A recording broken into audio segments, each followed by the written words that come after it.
hirshabeelle waxaa ka jirta doorasho daahfuran xaqiiqatan maamul goboleedyada kale markii loo fiiriyo dowlad goboleedka hirshabeelle doorasho daahfuran oo qof kasta oo muwaadin ah oo hirshabeelle ah kursigaasna damac uu ka galay inuu isu soo sharaxo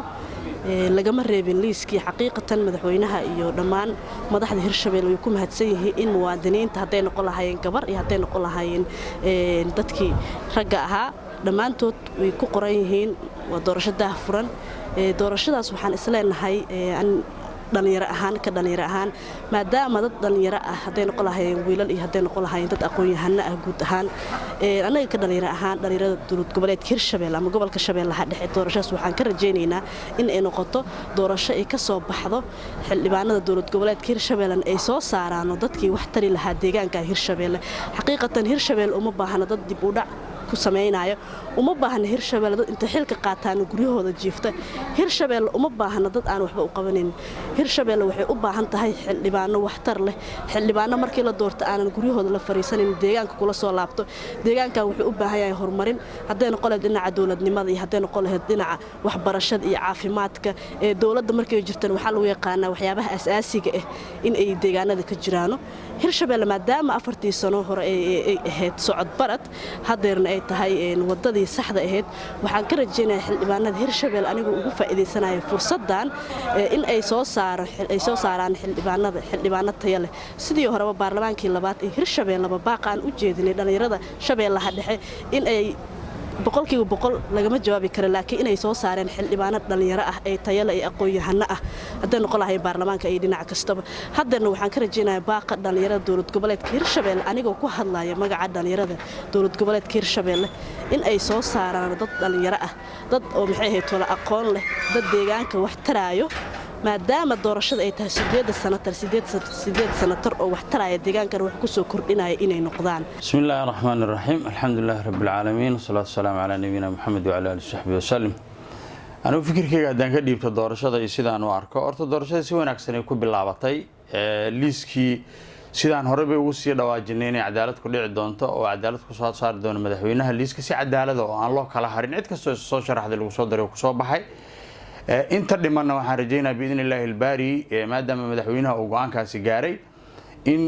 oo ay ku dhammaan doonaan si loo cadaalada oo loo siman yahay qof kasta tabartaha ku reebta sanduuqaha lagaaga badiyaa marka cadaalad iyo wanaag iyo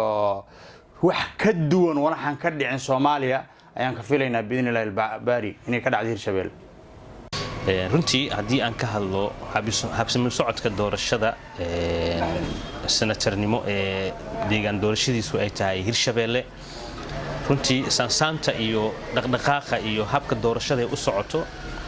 markaan fiirino iyo qaabka xulista ama diiwaangelinta dadka u tartamayo doorashada waxay u eg tahay mid ka duwan doorashooyinkii hore u dhacay sababtoo ah waxaan saa u leeyahay liiska musharaxiinta u taagan una tartamayo xilka senatarnimo ee deegaan doorashada Hirshabeelle waxaa lagu soo saaray si daahfuran si cadaaladnimo ay ka muuqato runtii qaabka waxa ay noogu muuqdaanna haddii ay wax u dhacaan ama sida hadda waxay u socdaan senator walbo maanta waxaan dhageysanaynay hadal jeedintoodii khudbadahoodii qof walibana marka hadduu ilaa yiraahdo nasiibkiisu meesha ka cunaya qof hadda aan isdhihi karno gacan bidixeena lagu keenay ama hebla watana runtii waxaa moodaa inay meesha aysan ka muuqanin waxaan rajaynayaa sida hadda ay wax ku socdaan ee quruxda badan haddii hore loogu sii wado gabagabadii waxa meesha ka soo bixi kara waxay noqonayaan wax aad iyo aad miro dhal u ah deegaan doorashada Hirshabeelle dad u hiilin kara meesha ka soo bixi kara ay aqoon u leh inta aan arkayay maanta hadalkooda aan dhageystay runtii deegaankan Hirshabeelle ama maamul goboleedkan Hirshabeelle wuxuu u baahan yahay senataro aqoon leh u hiilin kara samata bixin kara runtii danaha iyo mataqaana masiirka ummadan reer Hirshabeelle ee kaga xiran maamulka sare ee dawladda federaalkana waxay u baahan tahay dad u doodi kara cadkoodii meel u saari kara insha Allah waxaan rajaynayaa dadka hadda aan arkayay hadduu ilaahay yiraahdo qofku ilaahay calaf ugu daro waxaan rajaynayaa in maaragtay meeshaas wax wanaagsan ay ka soo bixi doonaan balse aysan dhici doonin wixii shalay sanataradii shalay nagu matalayay Hirshabeelle inaysan dhici doonin maaragtay siday u dhaqmeen si lamida inaysan kuwaana u dhaqmi doonin waayo sanataradaas waxaan ku dhaliilaynaa maalintii la doortay baa noogu dambeysay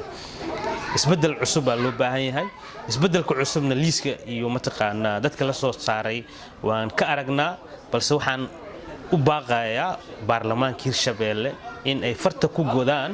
in ay u hiiliyaan mujtamaca reer Hirshabeelle ay ku matalayaan maamulka Hirshabeelle in ay hiil uga baahan yihiin garab istaag uga baahan yihiin qofka hawshaas ka bixi kara aqoonteeda lahna inay meeshaas inoo geeyaan hadduu ilaahay yiraahdo saas rajaynaynaa waa maasad magacaygu waa Ismaaciil Sheekh Ibraahim ku nool Shabeellaha Dhexe degan Hirshabeelle gaar ahaan Jowhar wallaahi horta waxaan dalka wuxuu qaatay federalism alxamdulillaah federalism dalka hadduu qaatine shanta maamul goboleed waxaan nahay maamul goboleedka ugu cadaaladsan maxaa yeelay annaga hoggaankeena ayaa cadaaladba ku salaysanba maxaa yeelay ninka na hoggaamiyo waa nin nabadeed waa nin wax badan ka fikiray mustaqbalka amba aytiinka amba dhibaatada ay leedahay doorashada ugu cadaaladsan waxay ka socotaa Hirshabeelle sida la filayo sitimaanka weegan gudihiisa waxa la soo afjari doonaa 8 xubnood aan kulana aqalka sare kulay tabcid kursi loo xiray ma jirto cid kasta way wada tartamaysaa dusha iga taaba iyo hebel ay wata iyo wax la yiraahdo ninkan cali guudlaayo ma qoro calafkaada iyo nasiibkaada iyo kartidaada iyo inta sida aad ku soo jiidi karto 99 xildhibaan Hirshabeelle